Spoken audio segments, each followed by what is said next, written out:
जिंदगी में सर जो भी रिश्ते होते हैं ना, बाप बेटा, बहू बेटी, दामाद, जितने भी है ना, सब लेना देना है कर्मों का। आप ये समझ के चलिए, एक फौजी होता है, वो फौजी अनाथ होता है, उसके कोई आगे है ना कोई पीछे, वो पैसा उसके पास इकट्ठा होता ही रहता है। एक सेठ जी होते हैं जो फौज में अपना राशन सप्लाई करते हैं, तो सेठ जी और फौजी की दोस्ती हो जाती है। तो सेठ जी उसको बोलते हैं तेरे पास इतना पैसा है, इस पैसे को यार मेरे को दे दे, मैं बिजनेस में लगाऊंगा, अपने दोनों की 50-50। फौजी भी बोला ठीक है, फौजी ने पैसा दे दिया बहुत सारा। सेठ जी का भी व्यापार चलने लगा, 1 साल आया, 2 साल आया, चमक गया बिजनेस, सेठ जी दे रहे हैं। एक दिन क्या हुआ, युद्ध छिड़ गया। युद्ध छिड़ गया तो फौजी को जाना पड़ा युद्ध में। युद्ध में गया, वहां क्या हुआ कि एक जंगली घोड़ी मिली। अब वो उसको रोके और वो घोड़ी वापस जाए दुश्मनों के घेरे में। 1 बार आवे, 2 बार आवे, इसने गफलर तक तोड़ दिए, पर वो घोड़ी उसके हाथ में नहीं आवे, बार बार उसको दुश्मनों के घेरे में। और तीसरी बार उसको दुश्मनों में ले गई और वो आदमी को फौजी वहां मारा गया। अब वो फौजी जब मारा गया, सेठ को मालूम पड़ा, तो सेठ बहुत खुश हुआ कि अभी किसी को देना, अब उसका पैसा तो अपने पास रह गया। थोड़े दिनों बाद सेठ जी का एक सुंदर लड़के ने जन्म लिया। सेठ जी ने बोला यार परमात्मा बड़ा दयालु है, इधर तो वो लेने वाला भी चला गया और इधर घर पे अपना लड़का। अब सेठ जी उसके ऊपर बड़े खुश हो रहे हैं। सेठ जी ने उसको जोरदार तो पढ़ाई पे खर्चा किया, बढ़िया से बढ़िया उसकी पढ़ाई की, बच्चा बड़ा हो रहा है। फिर जब बड़ा हो गया, जब शादी का टाइम आया ना, तो उसने 36 गांव को बुला के खाना दिया कि यार खाना खाओ, मेरा बच्चे की शादी है। अब बहू रानी आई, अब बहू रानी भी आ रही है। अब सोचिए मेरी बात को, थोड़े दिनों बाद इसको लगा कि मेरा बच्चा मेरा काम अभी संभाल लेगा, कि बच्चा बीमार पड़ गया।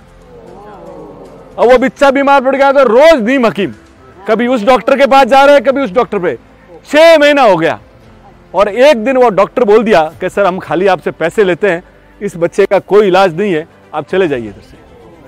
अब वो रोते रोते दोनों आ रहे हैं तो एक आदमी मिला के यार हमारे पास वैद्य जी है, वो 2 रुपये में ठीक करते हैं। वो वैद्य जी के पास गए और 2 रुपये की दवा ली और वो पुड़ी जैसे ही दिया, वो बच्चा मर गया। बच्चा मर गया, हाँ बच्चा मर गया। अब उसके पूरे परिवार में आंखों में पानी, गांव वाले भी आते थे, उनको भी लगता था कि सेठ का यार एक ही लड़का था और चल बसा।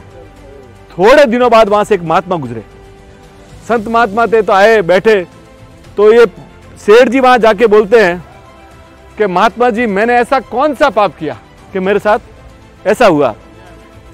संतों ने कहा भाई तुम समता रखो, ये रखो। वो बार बार पूछे कि अभी जब तुमने पूछ ही लिया है ना, तो मैं तेरे को याद दिलाता हूं कि फौजी तेरे को याद है ने, वो चमका। बोले हाँ।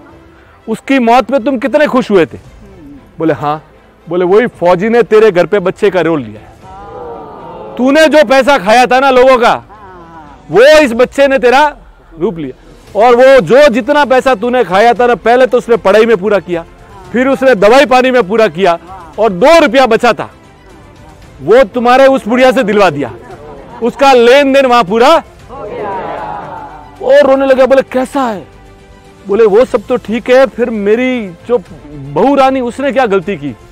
बोले वही वो लंगड़ी घोड़ी थी जो उसको बार बार ले जाके जवानी में उसको शत्रुओं में डाल रही थी, तो उसने वहां मरवाया, तो आज उसकी हालत ये है। तो साहब ये जितना भी है ना कर्मों का लेना देना है, आप सोच समझ कर कर्म कीजिएगा सर। इस प्लेनेट पे जब अपने आए ना, अपना अपने देखिए, दूसरे का पैसा, दूसरे की चीजें मत देखिए साहब।